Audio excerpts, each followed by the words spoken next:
Mesdames et messieurs, bonsoir et merci de nous rejoindre dans cette section d'informations sur ESAE TV. Voici les titres à développer dans ce journal. Nous sommes allés au marché d'Antokwa constater la mévente en cette période de fête de fin d'année et une note d'histoire sur le sens du sapin de Noël viendra mettre fin à cette édition du journal. Mais avant, nous vous ferons le point de l'actualité à travers la revue de presse. À nouveau, bonsoir. Beaucoup de vagues dans la politique au Bénin, des coups bas pour déstabiliser tel ou tel autre candidat. Les journaux s'y mêlent et se contredisent. C'est du moins ce que nous renseigne cette revue de presse signée Leandro Kodo.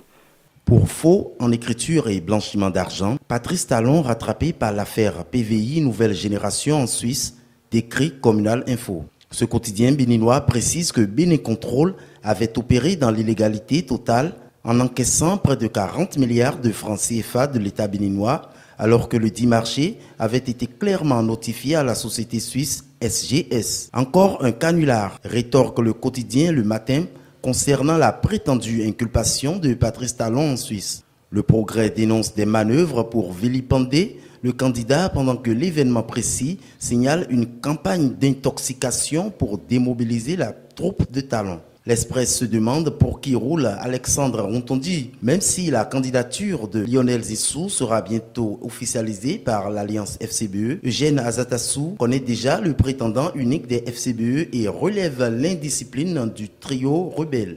Le regard tourné vers la présidentielle de 2016, la lettre du pays annonce que la liste électorale permanente informatisée, l'EPI, sera disponible dès le 22 décembre 2015. Incrédule à propos de la sortie médiatique du président de la COS-LEPI, la source de l'info pressent un Augustin à Roveux-Blas sur les traces de sa calafia. Ce qui n'empêche pourtant pas la boussole de prôner le dynamisme et le pragmatisme du comité d'orientation et de supervision de la LEPI qui ont payé. Loin de la présidentielle de 2016, le quotidien L'Inter informe que, investi hier, Luc Atropo dévoile sa vision de l'Association nationale des communes du Bénin ANCB au cours de la cérémonie de passation de charges entre lui et son prédécesseur Soulé Alagbe.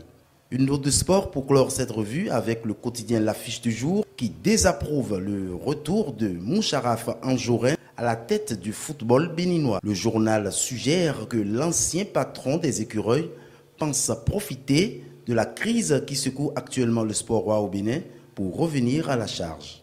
La ville de Cotonou est peu éclairée. Des lampadaires d'éclairage public inexistants ou non fonctionnels sur plusieurs axes routiers de la ville. Suivez ce reportage de Cadet Achirou fait à ce sujet.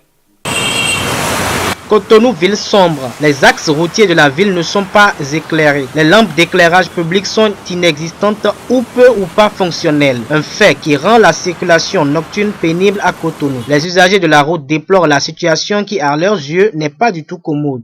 En fait, sur une longue distance, nous avons les lampadaires, mais ils ne marchent pas.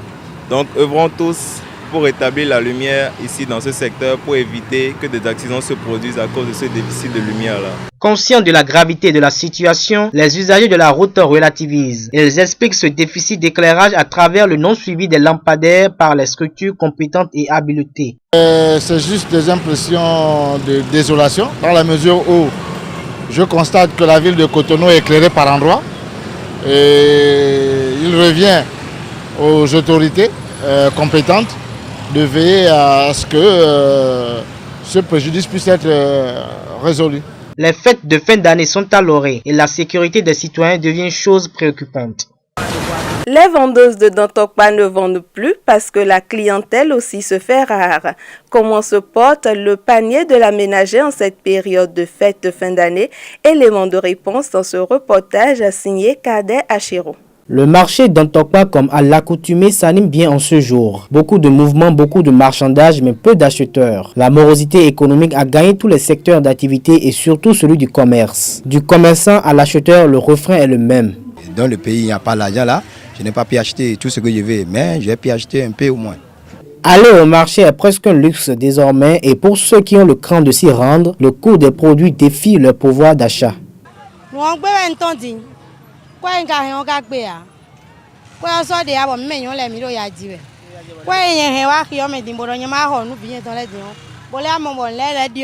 Donc on est obligé de aller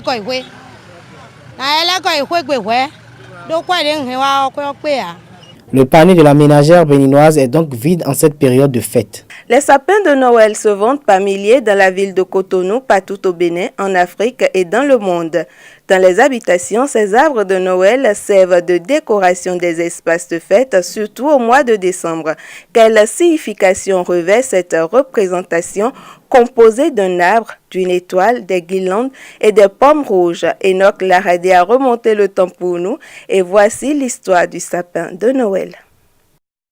L'arbre de l'enfantement, aujourd'hui arbre de Noël, est tout un symbole qui a évolué au cours du temps. Le jour du 24 décembre était considéré comme la renaissance du soleil. À chaque mois lunaire était associé un arbre et l'arbre de l'enfantement était celui du 24 décembre pour le rite païen. Puis l'Église institue la célébration de la naissance du Christ le 25 décembre. Initialement, la célébration de Noël se résumait à la messe de la Nativité et là, l'arbre de Noël garni de pommes rouges symbolisait l'arbre du paradis. On le mentionne pour la première fois comme arbre de Noël en Alsace vers 1521. À cette même époque, l'étoile au sommet de l'arbre, symbole de l'étoile de Bethléem, commença à se répandre. Et ce sont les protestants en 1560 qui développèrent la tradition du sapin de Noël pour se démarquer des catholiques. C'est la fin de cette session d'information.